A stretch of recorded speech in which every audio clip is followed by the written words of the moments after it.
Okay, well, thank you everybody for coming. Today is the last colloquium of the semester, and we're very happy to have Archana Raja give the colloquium today from Lawrence Berkeley National Laboratory from the Molecular Foundry. So Archana got her Master of Science degree in chemistry from the Indian Institute of Technology in Bombay in 2011, and then came to the US working at Columbia University to receive her PhD in 2016. And then after the PhD, she spent some postdoctoral time, first with Tony Hines in Stanford University, and then later with Paul Alvisatos, and actually also at the Advanced Light Source at the in Berkeley lab with Eli Rotenberg, before joining LBL in 2019 as a staff scientist at the Molecular Foundry. And also, she is a faculty member at the Kavli Energy Nanoscience Institute, which is run by UC Berkeley and also in collaboration with LBL. Her research focuses on how energy, charge, and information can be manipulated with nanoscale quantum materials and their heterostructures, also with a view of device functionality. And so Archana is employing a multimodal photon-electron-based characterization techniques, and I think we'll hear about that today, including femtosecond spectroscopy and UED techniques, and to study basically electronic excitonic vibrational properties and ultrafast dynamics. And in particular, she's an expert on handling atomically thin 2D materials, both monolayers as well as heterostructures. So if you know the Monty Python sketch about stacking things on top of one another, that's and so and of course those systems are very interesting because of their sensitivity to the local environment. She is a recipient of a number of awards, including the Berkeley Labs Directors Award for exceptional early scientific career achievement, and also she's a Heising-Simmons Junior Fellow with the Kavli Energy Science Institute at UC Berkeley. So we very much look forward to your talk. Thank you very much. Thank you, Robert, and thank you for the kind invitation to ASU. So, you know,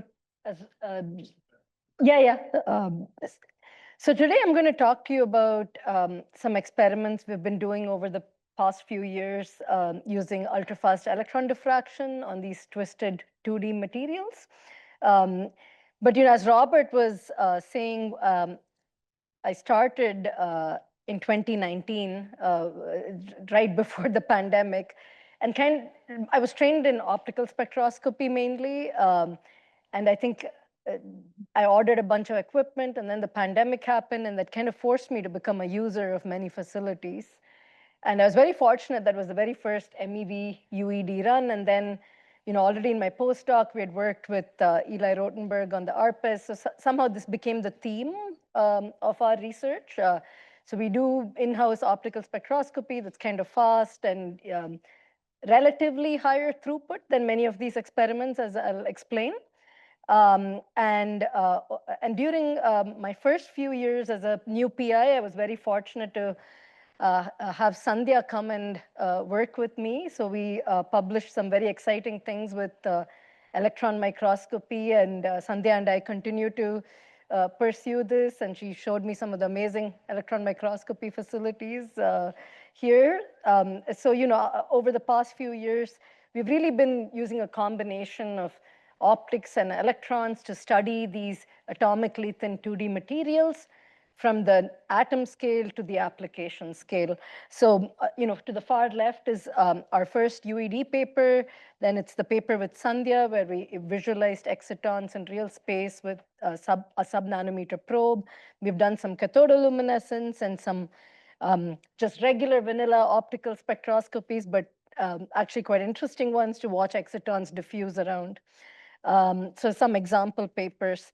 And all the work that I'll be talking to you today really falls under what Berkeley Lab likes to call team science. It's not just me or my group, but lots and lots of people involved. I've highlighted some of the people here with whom we worked on the results I'll show you.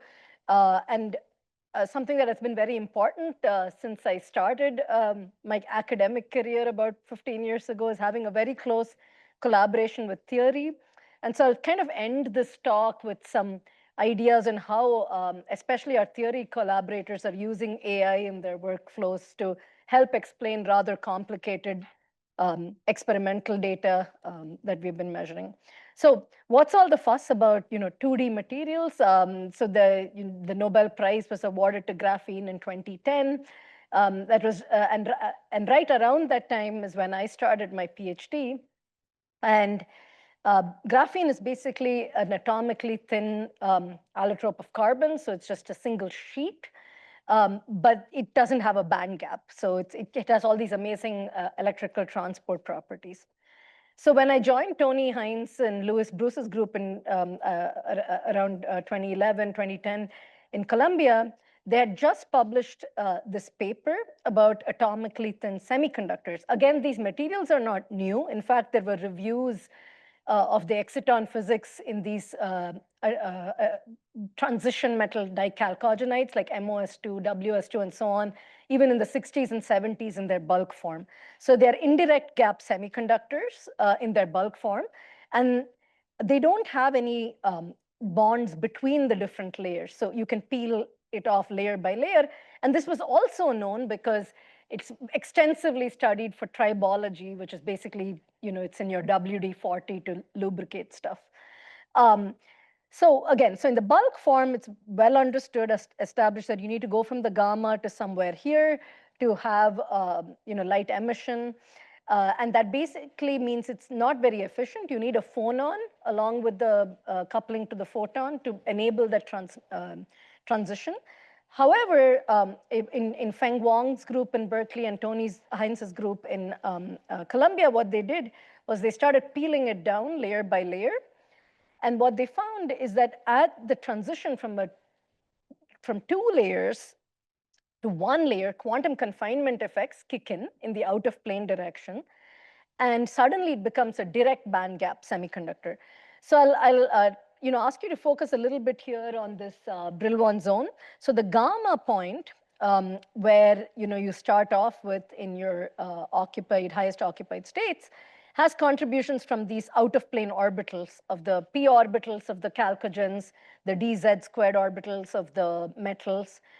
And then as you go to the Brillouin zone edges, you mainly have contributions from the in-plane d orbitals. And so as you start whittling things down like particle in a box, the band gap in the outer plane direction or the orbitals in the outer plane direction are more sensitive to these quantum confinement effects. And so this indirect gap keeps widening, whereas this direct gap at the K point stays the same. It's not as sensitive because it's only the in-plane d orbitals. And so all of a sudden at the monolayer limit, you have a direct gap semiconductor. And why do people care? Oh, that's not great. I'll just start my slideshow again so you can see this here. Why do people care is because you can literally see bright light emission here from this. Just see here. I don't know what happened here. Okay. So over here, you can see this piece here lighting up. The rest of it doesn't light up. Basically, you have better light matter coupling, and it's a direct gap semiconductor, and people love it. So now you have something that's half a nanometer thick. You can make a half a nanometer thick LED and so on. So in fact, if you put one of these semiconductors on top of another, so in this case, we put WS2 over WSE2, you form the world's thinnest PN junction. So, and then what typically happens here is you can excite one of the, say, the lower gap in this case, and then you would have the electron transfer from the valence band of one of these materials down to the conduction band of the other, because that's just natural downhill trajectory. And this is such charge transfer processes are interesting for all kinds of phenomena, like if you want to make a device, an electronic device, photovoltaics, or electrochemistry, and so on. Now, this charge transfer time, when you put one of these layers on top of another, is exceptionally fast. And how do we, first of all, put one layer on top of another? It's very artisanal. I used to make these samples for a long time. So you kind of use Scotch tape, you peel it, Whatever schmutz is on it is there. You pick it up, then you put it on top of another. It's not particularly clean, this interface. And yet, you have this exceptionally fast charge transfer. So these are some papers from Feng Guang's group and others. So what they're showing here is a transient absorption spectra. So they pump one of these semiconductors and they're watching the exciton bleach. But essentially, they're not really watching much because it's within the 50 femtoseconds of the laser pulse that this kind of signal bleaches and recovers. And then you can also see it in the line width broadening of the excitonic transition, Heisenberg uncertainty, delta E, delta T. So you can watch when you make the heterostructure that the line width of these excitonic transitions broaden, and that corresponds to roughly 20-ish femtoseconds. So it's incredibly fast. But then these things were reported more than 10 years ago. But something that wasn't very well understood is where is all of this excess energy dumped? There's about a few hundred MeV of excess energy that you're kind of jumping over when you do this charge transfer. Obviously, phonons have to play some role in this ultra-fast charge transfer process, but there was very little understanding of the mechanism itself. In fact, first of all, it was very surprising that the charge transfer even takes place so efficiently, especially to my chemistry colleagues, because there is no bonding. There's all of this goop in between. And also, they're at completely random angles in this case. And actually, for the UED experiment, that is quite helpful by design because you can put it at large angles to visualize things. But before I get to the ultrafast electron diffraction, there were other works that kind of investigated the interfacial thermal transport. And so I told you before, there's ultra-fast charge transport, but the summary of all of these interfacial thermal transport work, whether it's with a time-resolved X-ray diffraction or Raman thermometry, is that they all came to this number of around few to tens of megawatts per meter square Kelvin.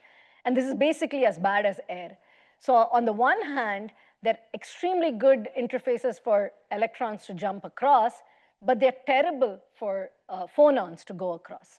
So there was also a little bit of a confusion of how this is even possible when you have to dissipate so many hundreds of MeV of energy. So around 2019, I wrote a user proposal for the very first kind of user run of the mega electron volt UED, ultra-fast electron diffraction beamline at SLAC with Aaron Lindenberg and others. And Aditya Sood right now is a professor at Princeton. He was a postdoc at that time. And my student, Johan, he's now a grad student at Stanford. So what we did was we built these heterostructures and we put them on a hole in silicon and then tried to watch what happens. You come in with a laser pulse. You do a pump probe experiment, just like what I showed, like what Feng Guang did, but instead of coming in with an optical probe, again, to look at the excitonic bleach, you come in with a bunch of electrons, and then you get this beautiful diffraction pattern. And you can learn a lot about what's happening to heat at this almost angstrom length scale as it jumps from one monolayer to another with femtosecond time resolution.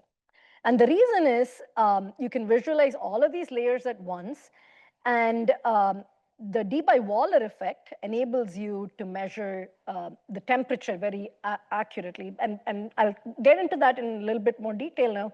But basically, the Debye-Waller effect is that as your material warms up, the Bragg peak intensity has to go down. So you have a root mean square displacement associated with temperature, and that leads to a reduction in the intensity of these Bragg peaks. So last week, I asked our theory collaborators, Jonathan Gyögras, who's a final year PhD student at Stanford, to help me make some nice slides. And he's an extensive user of AI. So he came up with all of these cool animations I thought would be informative. So basically, he explains, he made all of this just with Claude, I have to say. So basically, as you're interacting the electron with your material, and there is some kind of phase of each atom, and when you constructively interfere, you're going to see these peaks, right? Now, I think that many of you are aware of, but what else you can see is what I was just describing. As you warm up the temperature, as you go from cool to warm in this, you can calculate that scattering cross-section, and it will just show that how the Bragg peak intensity changes. And there's a very particular functional form. So I won't go through all the text there. That's pretty heavy on text. We can revisit this later. But what I want to show you is how we use this to do thermometry between these interfaces and kind of understand what's going on with the phonons. So the results I'm going to show you today are from many different beam times, starting from 2019 to stuff as recent as 2025. And in between, I'll introduce some of the results of our collaborators, Fang Liu and Sood, who also did some additional beam times in between. So I was just describing the Debye-Waller effect. And the main thing you can read out from the experiment is if you plot the intensity as a function of your Q squared here, you will get a linear relationship. So that, first of all, confirms you're in the regime where this makes sense to read out temperature. And this is what we basically did. So the first experiment that we did was to confirm some of these existing results, that the interfacial thermal conductivity of these bilayers is very low. So our data looks like this. So on the y-axis, we have delta I over I. And on the x-axis, note it goes out to almost a nanosecond. And we're just watching this intensity you kind of go down as we heat the sample. So here we just come in with a sub-band gap laser. We heat up the aluminum transducer, and the heat kind of goes through the stack. And so you watch the WSE2, which first encounters the heat, so to speak, and then you can watch the WS2, and these are different orders of diffraction. So using these first principles calculations that I very quickly kind of glossed over in the previous 2 slides, we can convert this to a delta T. And going forward, I'll only plot delta T on our y-axis, at least for this part of the talk. So basically, you can get a quantitative measurement of temperature with angstrom resolution on the sub-picosecond time scale. And so what we do get when we convert this, and I'm plotting just, I think, the second order here, I think. So you see that the 2 layers, even though they're just right next to each other, they're not really thermalizing. So even after a nanosecond, there's about tens of Kelvin difference in these temperature. Now you can model these curves using a Fourier heat diffusion equation, and then extract this interfacial thermal conductivity, and it confirms what other people have observed so far. It's a few megawatts per meter squared Kelvin. It's really low. Now, we'll do the same experiment again, but this time we're going to photo-excite one of the layers, the lower gap materials, in this case, WSE2. And what we see now, look at the x-axis, it's just a few picoseconds. And then things thermalize really, really quickly. And after a few picoseconds, it essentially behaves like a coupled system. So somehow by introducing photo-excited carriers in our system, we're kind of creating a glue between these 2 layers that didn't exist before, a thermal glue between these layers. And if you were to model this and try to get some kind of equivalent Kapitsa conductance, it's not strictly that because it's a highly non-equilibrium phenomena here. You would get something that's 1,000 times larger than, or 400 times larger than the purely phonon conduction channel. So obviously the previous experiment cannot explain what we are observing in this experiment. So forget about all the theory and the details, just the baseline experiment, no photo-excited carriers, very low thermal conductivity. With photo-excited carriers, things thermalize super quickly. So the ultrafast heating cannot be explained by just the vibrational coupling alone. And just to put things in perspective here again, so this is a plot from a paper by Eric Popp, where he plots all the different material combinations and thermal boundary conductance. And you have like diamond metal interfaces here.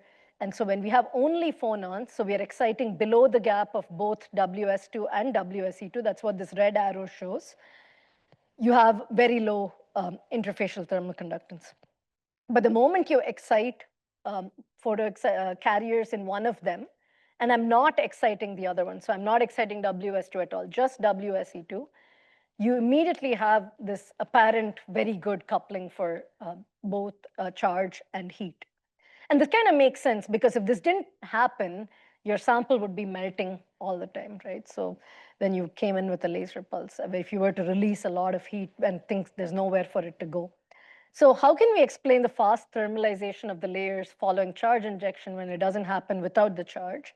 And this is where we spent some time in the pandemic with our theory collaborators here. Felipe and Jonah in Stanford. Liz is now a staff scientist at Los Alamos. So they would calculate these band structures with both WSE2 and WS2. And they would plot, say, WSE2 in red and the WS2 in blue, and things that are a bit more white as kind of states where there's hybridization. So I talked about this hybridization even in the very beginning of my talk. So there are like p orbitals, dz squared orbitals within a single crystal of these 2D TMDC or chalcogenides. But apparently, this hybridization is quite robust, even when you artificially assemble these by hand. And that's what we're kind of like seeing here. So basically what they say is, okay, when you come in with a laser, you're exciting this in-plane states in in-plane orbitals in the WSE2. And there's some kind of an elevator or a portal of this lambda valley here that helps it talk to the next layer purely through electronic states. And then you can quickly go to the next layer from this hybridized state. And so this is, and sort of a year after us or so, Fang Liu published a similar paper with a different combination of systems with some differing details. But roughly the idea holds that there is robust hybridization. And we also have this little perspective if anyone's interested. So then we asked Jonah to calculate these state resolved scattering rates to help us further understand, what is the role of this hybridization. So what Jonah would do, he'd use like a Fermi golden rule kind of approximation, start from one state in the Brillouin zone, end in another state, and then he'll plot out the probabilities and the rates. So if you were to start at the K point here, it's this star. So he would calculate that it takes him about 30 femtoseconds to go find, make all the electrons hop into around the lambda valley. And then this kind of makes sense because we've measured line width broadening, or there are ARPES measurements actually by Fang and some others, the Andreas Knorr kind of calculations. A lot of things kind of agree with this time scale. And the next thing, sorry, I think I was messing around with my slides. So here, I'll just play this here.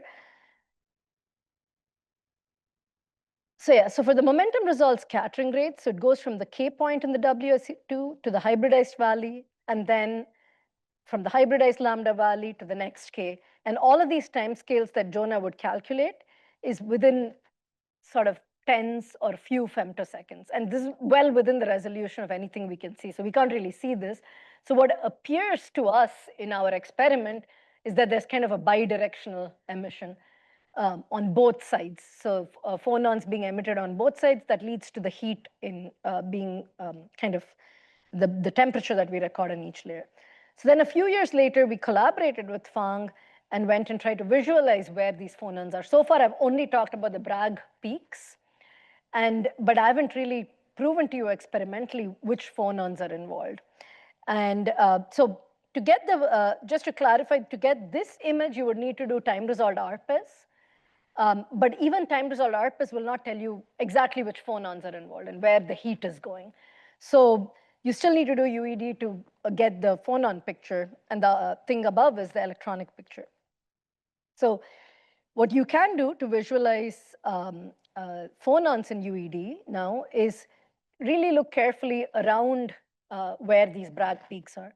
So if you imagine the Bragg peaks are more of the elastic response, and you're losing heat somewhere, but the number of electrons are conserved. So sure, your Bragg peak intensity is going down, but where are the other electrons going? They're going into the diffuse background. And this part is what I talked about, the D by Waller, which is just the elastic Bragg scattering. But if you want to see the phonons, you can see all the diffused scattering around your Bragg peaks. So this is what we did in our latest UED kind of experiments and analysis. where we were able to get larger samples. This is one of the big things. So Fang Liu is an expert in making these millimeter scale samples of 2D materials, whereas my samples were about tens of microns. So we obviously could get a lot more intensity out of hers, and then kind of analyzed all of this data. But the key, I'm just putting the cart before the horse here, so that reiterating the message a little bit towards the end again. What we see is that there is this particular region in these heterostructures that kind of just persist for an unusually long time, and that's what my title refers to. And you wouldn't see this in pure monolayers. So there's a phonon signature in the M region, which just like exists for like 20 or I think like more than 50 picoseconds in this particular case. And that's really unusual because you imagine phonon-phonon scattering should really be fast. Once you start thermalizing, there's a lot of energy around. So this was sort of an unusual result that we're trying to understand. And to do this computationally is extremely expensive. And so you have to not just do these coupled electron phonon dynamics, but also do them in these very large unit cells. And kind of the timing of this experiment worked out right with the rise of all kinds of new ways to do calculations. And that's what I'll show towards the end, how they've been analyzing it. So just to reiterate here, in the first part of the talk, we were just looking at these peaks here, and the mean square displacement can be converted to temperature. In the second part of the talk, we're taking like not delta I over I, but literally taking subtractions of the images and then analyzing where the extra scattering is coming from. And I have to say, we had to really hunt a lot. The signal is extremely weak. So this was really only possible because the samples were very huge. But now I think the UED beamline also has a higher repetition rate, so things might be better. But then even if your laser is slightly misaligned, those things kind of get thrown out of the window. So getting this kind of data is not easy. So Brad Civik's group in Canada has some results on monolayers, but we are the first to do it on these heterostructures. So it's the same principle and experiments. These are more like equations on where exactly the intensity is coming from. But the one thing I will say is you can't just interpret the intensity in diffuse scattering as, oh, this is greater occupation. So for many of you who scatter with anything, right, whether it's X-rays, electrons, there's always this mysterious matrix element or structure factor you can throw many things under the rug with. But one thing that UED that I didn't kind of discuss earlier is we're coming in with a normal incidence. We're very sensitive to sort of the in-plane modes. And these are enhanced in our scattering factor. So you have to be very careful when you say, OK, I see an enhanced signature in one part of the Brillouin zone versus another. That does not immediately tell you that occupation is necessarily more. You need to normalize it to some extent with the structure factor. So this is kind of the summary, that the distribution of the diffuse intensity depends on both the dominant carrier relaxation pathway and which phonons you're able to observe. So this is like an example of some of the data that we're putting together in a manuscript. This is unpublished. But basically, we have different combinations of MOSE2, WSE2, same chalcogen, different chalcogen, and so on. And here, for a practical purpose, you can just think of these 2D semiconductors as very nice prototypical systems to try and learn these complicated phonon pathways from. And the analysis is also a little bit non-trivial because now you have to work in the Moiré-Brillouin zone. So you have a slightly different zone for crystal that you're dealing with than the original one. But one thing that really stands out is that in the pure monolayer, which is the in-between, like the middle set of middle row, you can see that whatever phenomena is happening, it's decaying fairly rapidly. Whereas if you go to the row below, you can see that the lifetimes are just much longer.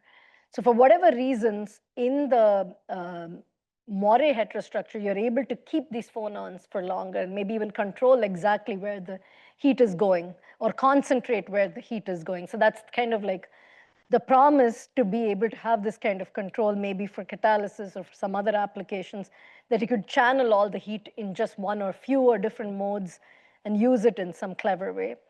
And to do the theory, and I apologize for these kind of very busy theory slides from my theory collaborator, but I want to, without going into too many details, just convey that there are lots of things he needs to do to calculate it.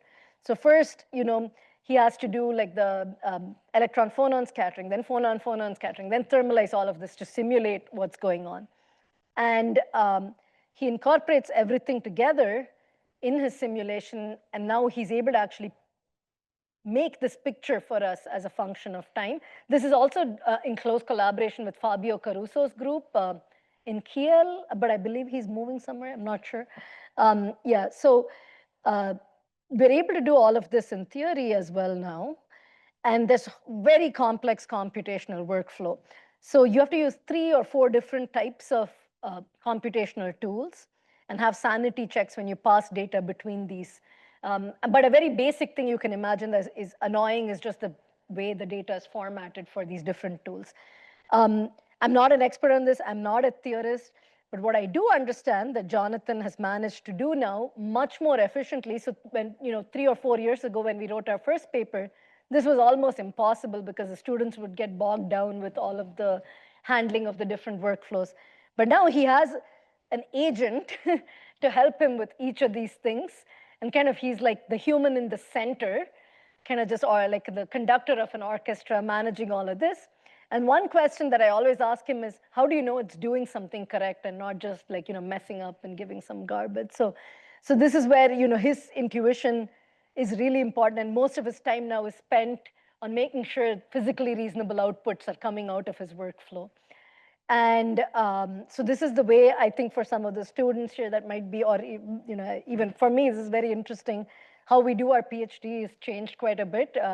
When I started out my PhD, there were very senior professors who would tell me you'd fit curves with something called a French curve and kind of draw out physically how to fit your data. Then it would be amazing to him that we could write a code and fit all the data now. And it's amazing to me now that he doesn't, Jonathan doesn't have to think too deeply about many of these things about moving from one file format to another and setting things up.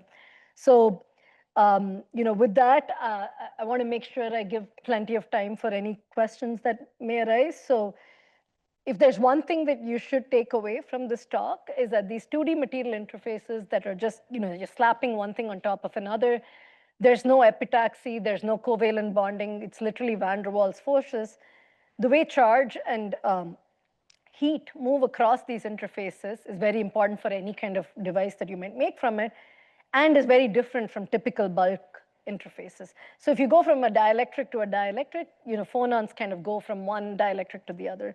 Metal to metal, typically electrons kind of tunnel through. Metal dielectric, you have the electron emitting phonons, and then it's the phonon going through. And metal semiconductor, it's the other way around. But in this, these atomically thin crystals, you can have really strong hybridization that does not exist in typical interfaces. And that leads to like a new mechanism where you have a coupled electron phonon mechanism where you're emitting phonons simultaneously almost while you're having the charge transfer. And exactly where these phonons are going is also quite interesting. And if you were to have just electron phonon scattering across these 2 layers, it's less than a picosecond. But then once it's scattered in, it stays for a long time, like tens of picoseconds or even 100 picoseconds, depending on the exact angle and so on that you're in. But in the particular case I showed, I think was like 20 to 50 picoseconds. So I'll just kind of leave this slide because it's somewhat summarize the most important part and the maybe easier to digest part, which is the Bragg diffraction story, and happy to answer any questions. Yeah.